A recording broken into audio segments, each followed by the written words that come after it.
My self Anuj Tiwari and और ये मेरा channel Anuj biology and chemistry classes. अगर मैं कार्बोहाइड्रेट बायोकेमिस्ट्री से फर्स्ट वीडियो कार्बोहाइड्रेट अपलोड कर रहा हूँ। अगर आप लोग को ये वीडियो अच्छा लगे तो इस चैनल को लाइक और सब्सक्राइब जरूर करिएगा और साथ में बेल आइकन को दबा दीजिएगा जिससे कि मेरा फर्स्ट वीडियो आप तक पहुंचे। सो फर्स्ट टॉपिक है कार्बोहाइड्रेट। तो कार्बोहाइड्रेट होता क्या है, कार्बोहाइड्रेट का काम क्या होता है, इसका सोर्स क्या होता है। कार्बोहाइड्रेट चावल से पाया जाता है और भी बहुत सारे सोर्स हैं इसका। और इसका काम जो होता है वो आप डेली जो एनर्जी इन्वेस्ट करते हैं उसका 50 से 70% जो एनर्जी होता है वो कार्बोहाइड्रेट ही प्रोवाइड कराता है। सो हम इसका सोर्स और फंक्शन दोनों जान गए। अब बात आती है इसके डिफिनीशन की। तो देखिए इसका कई डिफिनीशन है। सो सबसे पुराना वाला डिफिनीशन आया था वो इसके नाम से ही आया था। देखिए आप, कार्बोहाइड्रेट यानी कि जो कार्बन के हाइड्रेट होते हैं उसको कार्बोहाइड्रेट कहते हैं। बट पूरे जो हाइड्रेट होते हैं कार्बन के वो कार्बोहाइड्रेट नहीं होता है। तो वो हम कह सकते हैं कि कार्बोहाइड्रेट का एक डिफिनीशन हम दे सकते हैं कि hydrate of the carbon is known as carbohydrate but all the hydrate of the carbon is not carbohydrate. तो ये यहीं तक लिमिट हो गया। फिर इसका सेकेंड जो डिफिनीशन आया, सेकेंड डिफिनीशन क्या कहता है कि कार्बन हाइड्रोजन और ऑक्सीजन, कार्बन हाइड्रोजन और ऑक्सीजन के कंपाउंड जिसमें हाइड्रोजन और ऑक्सीजन का रेशियो 2:1 हो यानी कि वाटर के रेशियो में प्रेजेंस हो, इस टाइप के कंपाउंड को भी हम कार्बोहाइड्रेट कहते हैं। और इस डिफिनीशन को मैक्सिमम कार्बोहाइड्रेट फॉलो भी किए। जैसे कि ग्लूकोज का फार्मूला क्या होता है, ग्लूकोज का फार्मूला आपका C6H12O6 होता है। इसमें आप देख लीजिए H2O का रेशियो 1 है। ऐसे फ्रुक्टोज का भी होता है क्योंकि ग्लूकोज और फ्रुक्टोज में फार्मूला से कोई डिफरेंट नहीं होता बट आइसोमेरिक डिफरेंट होते हैं। लेकिन मैक्सिमम कार्बोहाइड्रेट जो कार्बोहाइड्रेट नहीं होते हुए भी इस डिफिनेशन को फॉलो किए, जैसे कि आपका फॉर्मल्डिहाइड हो गया, एसिटिक एसिड हो गया, उन सब में जैसे फॉर्मल्डिहाइड का फार्मूला HCHO होता, इसमें H2O का रेशियो, H और O का रेशियो भी, हाइड्रोजन ऑक्सीजन का रेशियो भी वाटर के रेशियो में प्रेजेंस है। या एसिटिक एसिड हो गया, इसमें भी देख सकते हैं। तो ये बहुत सारे हो गए जिसमें कार्बन और हाइड्रोजन और ऑक्सीजन वाटर में प्रेजेंस होते हैं और कार्बोहाइड्रेट नहीं होते हुए भी इस डिफिनीशन को फॉलो किए तो इसे भी हम कार्बोहाइड्रेट नहीं कह सकते हैं। यानी कि ये भी डिफिनीशन यहीं तक लिमिट हो गया। फिर जो लास्ट और यूनिवर्सली एक्सेप्टेड डिफिनीशन आया, ऑल द पॉलीहाइड्रोक्सी एल्डिहाइड और ketone is known as carbohydrate. यानी कि कीटोन या एल्डिहाइड का जो पॉलीहाइड्रोक्सी कंपाउंड होता है उसे हम कार्बोहाइड्रेट कहते हैं। और यही डिफिनीशन आज भी हम पढ़ते हैं। तो डिफिनीशन 3 टाइप हो गया। फर्स्ट टाइप जो डिफिनीशन आया था वो उसके नाम के बेसिस पे आया था। सेकेंड टाइप जो आया था वो कंपाउंड के बेसिस पे आया था जिसमें हाइड्रोजन और ऑक्सीजन का रेशियो 2:1 होना चाहिए उस कंपाउंड में। और लेकिन ये दोनों डिफिनीशन कुछ समय के लिए था। और जो लास्ट और यूनिवर्सली एक्सेप्टेड डिफिनीशन आया जो आज भी एक्सेप्ट किया जाता है कि all the polyhydroxy aldehyde and ketone is known as carbohydrate, उसी को हम कार्बोहाइड्रेट कहते हैं। तीसरी बात आती है क्लासिफिकेशन की।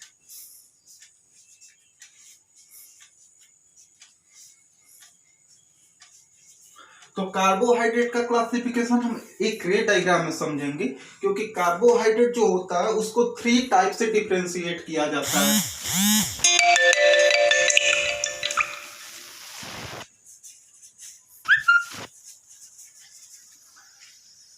थ्री बेसिस पे डिफरेंशिएट किया जाता है। वो एक फर्स्ट जो होता है वो हाइड्रोलिसिस के बेसिस पे,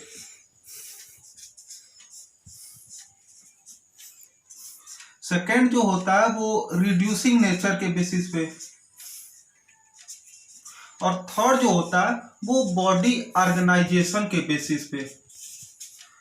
तो हाइड्रोलिसिस किसे कहते हैं? हाइड्रोलिसिस मतलब किसी भी कंपाउंड को आप वाटर में डिजॉल्व किया और वो ब्रेक कर जाता है तो उसे हाइड्रोलिसिस कहते हैं। तो कार्बोहाइड्रेट को अगर वाटर में डिजॉल्व किया जाता है तो वो अगर ब्रेक कर जाता है तो उसे हाइड्रोलिसिस कहते हैं। सो हाइड्रोलिसिस के बेसिस पे कार्बोहाइड्रेट को 3 टाइप में डिफ्रेंशिएट किया गया। आपका फर्स्ट मोनोसेक्राइड हो गया, उसके बाद से ओलिगोसेक्राइड हो गया, एंड थर्ड जो हो गया वो पॉलीसेक्राइड हो गया। अब मोनोसेक्राइड कौन से कार्बोहाइड्रेट होते हैं? ऐसे कार्बोहाइड्रेट जो हाइड्रोलिसिस के फलस्वरूप एक भी मोनोसेक्राइड नहीं देते, यानी कि जिन कार्बोहाइड्रेट का हाइड्रोलिसिस होता ही नहीं है उसे मोनोसेक्राइड की कैटेगरी में रखा जाता है। इसका एग्जांपल आपका ग्लूकोज हो जाएगा, फ्रुक्टोज हो जाएगा, और भी बहुत सारे होंगे। बात आती है ओलिगोसेक्राइड की।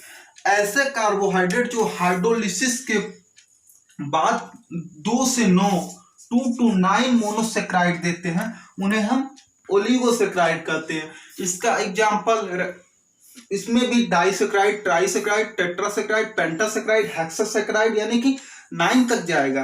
तो उसका जो एग्जांपल होता है वो सुक्रोज हो जाएगा। सुक्रोज का फार्मूला क्या होता है? सुक्रोज का फार्मूला C12H22O11 होता है, और ये ब्रेक होता है C6H12O6 प्लस C6H12O6।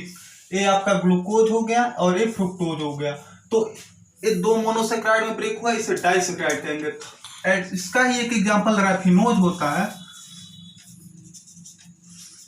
ये ट्राइसेक्राइड के कैटेगरी में आता है, यानी कि ये 3 मोनोसेक्राइड देता है, जिसमें कि एक ग्लूकोज होता है,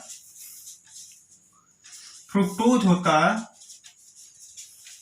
और इन सब के अलावे एक ग्लैक्टोज होता है।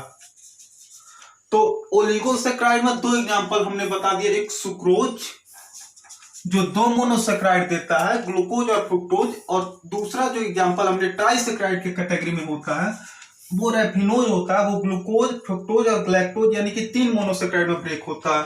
बात आती है पॉलीसेक्राइड की। ऐसे कार्बोहाइड्रेट जो हाइड्रोलिसिस के बाद मोर देन 9 मोनोसेक्राइड देते हैं, इसे हम पॉलीसेक्राइड कहते हैं। इसमें 9 के बाद जितने भी आते हैं उसे हम पॉलीसेक्राइड की कैटेगरी में रखा जाता है। अब पॉलीसेक्राइड को स्ट्रक्चर के बेसिस पे 2 टाइप में डिफ्रेंशिएट किया जाता है। कौन कौन होगा ये? एक होमोपॉलीसेक्राइड और दूसरा हेट्रोपॉलीसेक्राइड।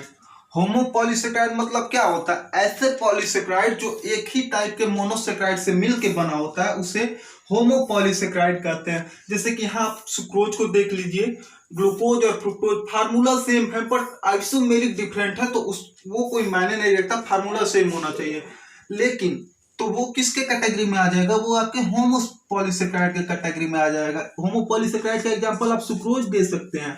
लेकिन वहीं हेट्रोपॉलीसेक्राइड की बात हम करें तो हेट्रोपॉलीसेक्राइड ऐसे पॉलीसेक्राइड जो different type of the monosaccharide से मिलकर बने होते हैं उसे हम हेट्रोपॉलीसेक्राइड कहते हैं। और हेट्रोपॉलीसेक्राइड का बेस्ट एग्जांपल क्या होगा?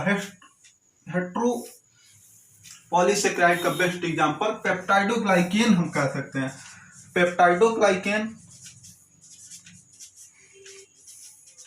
जो कि एक कार्बोहाइड्रेट ही है और ये 3 कंपोनेंट से मिलकर बना होता है, 3 डिफरेंट टाइप मोनोसेक्राइड से मिलकर बना होता है। कौन कौन होता है?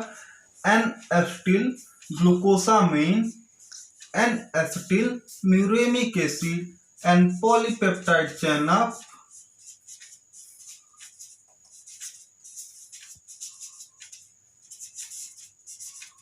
Amino acid. तो देखिए यहाँ पे तीनों मोनोसेक्राइड डिफरेंट है कि नहीं है? N acetyl glucosamine, N acetyl muramic acid and polypeptide chain of amino acid. तो इसको हम हेट्रोपॉलीसेक्राइड के कैटेगरी में रखेंगे। तो हेट्रोपॉलीसेक्राइड का एग्जांपल अब पेप्टाइडोग्लाइकेन दे सकते हैं। अब मोनोसेक्राइड को भी हम यही डिफ्रेंशिएट कर सकते हैं कि ग्रुप के डिफ्रेंशिएट पे कार्बोहाइड्रेट का डेफिनेशन क्या है कि एल्डिहाइडिक एंड कीटोनिक दोनों ग्रुप प्रेजेंस हो सकता है। तो अब मोनोसेक्राइड यानी ग्लूकोज में कौन सा ग्रुप प्रेजेंस है उसके बेसिस पे हम डिफ्रेंशिएट करेंगे। जिसमें एल्डिहाइडिक ग्रुप होगा उसको कुछ और नाम देंगे, और जिसमें कीटोनिक ग्रुप होगा उसको कुछ और नाम देंगे। सो एल्डिहाइडिक ग्रुप में आपका अगर 3 कार्बन का एल्डिहाइडिक ग्रुप प्रेजेंट है तो इसको हम ग्लिसरॉल्डिहाइड बोलेंगे। मेरे कहने का मतलब ये है कि अगर कार्बन नंबर 3 है और उसमें एल्डिहाइडिक ग्रुप प्रेजेंस है तो उसको ग्लिसरॉल्डिहाइड कहते हैं। और यदि कार्बन नंबर 3 ही है और कीटोनिक ग्रुप प्रेजेंट है तो उसको डाईहाइड्रॉक्सी कीटोन बोला जाता है। बात आती है कार्बन नंबर 5 की, यानी कि पेंटोज हो और उसमें एल्डिहाइडिक ग्रुप प्रेजेंस हो, तो इस टाइप के एल्डिहाइडिक ग्रुप वाले पेंटोज को हम राइबोज कहते हैं। और वही अगर कीटोनिक ग्रुप प्रेजेंस हो तो उसको राइबोलोज कहते हैं। ध्यान देने वाली बात है, माइनर डिफरेंस है दोनों में, राइबोज है, राइबोलोज है। और कार्बन नंबर 6 यानी हेक्सोज हो तो इस टाइप के एल्डिहाइड्रिक को हम ग्लूकोज कहते हैं, और कीटोनिक हो तो इसको फ्रुक्टोज कहते हैं। तो हाइड्रोलिसिस के बेसिस पे हमने 3 टाइप में डिफरेंशिएट किया, मोनोसेक्राइड, ओलिगोसेक्राइड, पॉलीसेक्राइड। मोनोसेक्राइड को 2 टाइप में डिफरेंशिएट किया, यदि एल्डिहाइडिक ग्रुप है तो उसको क्या कहेंगे, कीटोनिक ग्रुप है तो क्या कहेंगे। यदि ट्रायोज है, एल्डिहाइडिक ग्रुप प्रेजेंस है तो उसे ग्लिसरॉल्डिहाइड कहेंगे, और कीटोनिक ग्रुप प्रेजेंस है तो उसे डाईहाइड्रॉक्सी कीटोन बोलेंगे। कार्बन नंबर 5 है तो उसको राइबोज कहेंगे, और कीटोनिक ग्रुप प्रेजेंस है तो उसे राइबोलोज कहेंगे। यदि कार्बन नंबर 6 है तो उसे ग्लूकोज कहेंगे, और कीटोनिक ग्रुप प्रेजेंस है तो उसे कीटोज कहेंगे। बात आती है ओलिगोसेक्राइड की। ओलिगोसेक्राइड मतलब ऐसे कार्बोहाइड्रेट जो हाइड्रोलिसिस के बाद 2 to 9 मोनोसेक्राइड देते हैं, उसे हम ओलिगोसेक्राइड कहते हैं। ओलिगोसेक्राइड का बेस्ट एग्जांपल आपको सुक्रोज हो जाएगा, जो हाइड्रोलिसिस के बाद 2 मोनोसेक्राइड में ब्रेक होता है, ग्लूकोज और फ्रुक्टोज में। या ट्रायोज, वो ट्राइसेक्राइड का एग्जांपल भी दे सकते हैं। रेफिनोज होता है, रेफिनोज भी एक कार्बोहाइड्रेट होने के बाद भी हाइड्रोलिसिस के बाद 3 मोनोसेक्राइड में डिफरेंशिएट होता है। 3 मोनोसेक्राइड कौन कौन होता है, ग्लूकोज, फ्रुक्टोज, गैलेक्टोज।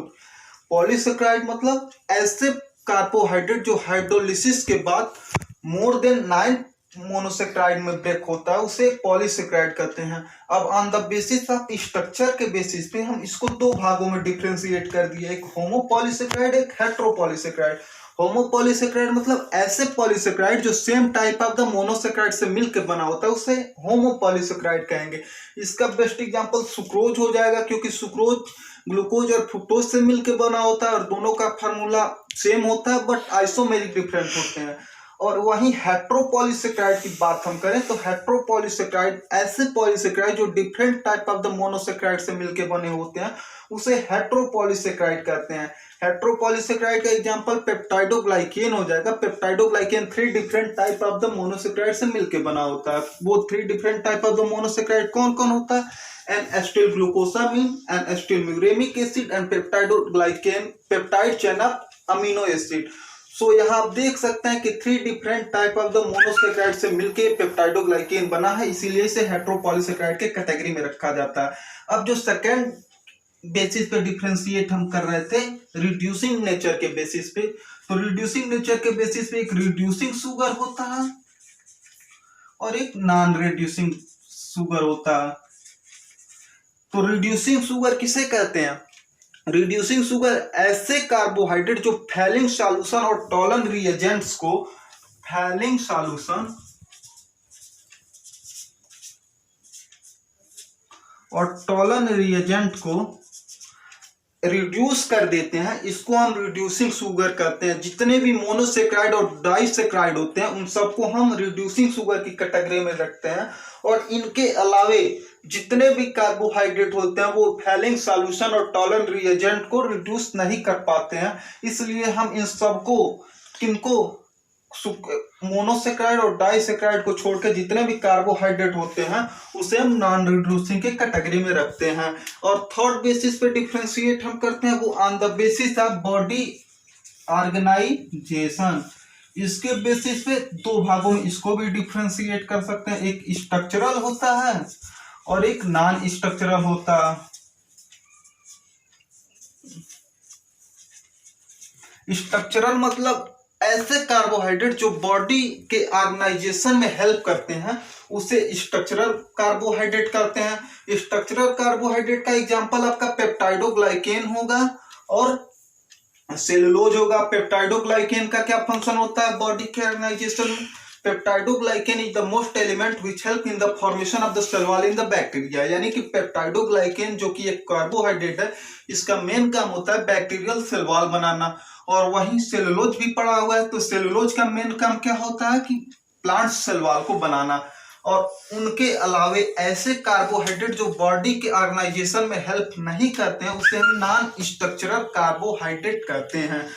पेप्टाइडोग्लाइकेन और सेलुलोज के अमोंग जितने भी होते हैं, स्ट्रक्चरल में काइटिन भी आ सकता है। काइटिन भी आता है, यह काइटिन जो फंगस का काइटिन जो उसका सेल वॉल बनाता है। नॉन स्ट्रक्चरल में कौन कौन से आ जाएंगे? नॉन स्ट्रक्चरल में ऐसे कार्बोहाइड्रेट जो बॉडी के ऑर्गेनाइजेशन में हेल्प नहीं करते हैं, उसे नॉन स्ट्रक्चरल कार्बोहाइड्रेट कहते हैं। सो आज के वीडियो में हमने आपको कार्बोहाइड्रेट का डेफिनेशन और कार्बोहाइड्रेट का क्लासिफिकेशन बहुत डिटेल्स में ही बताया।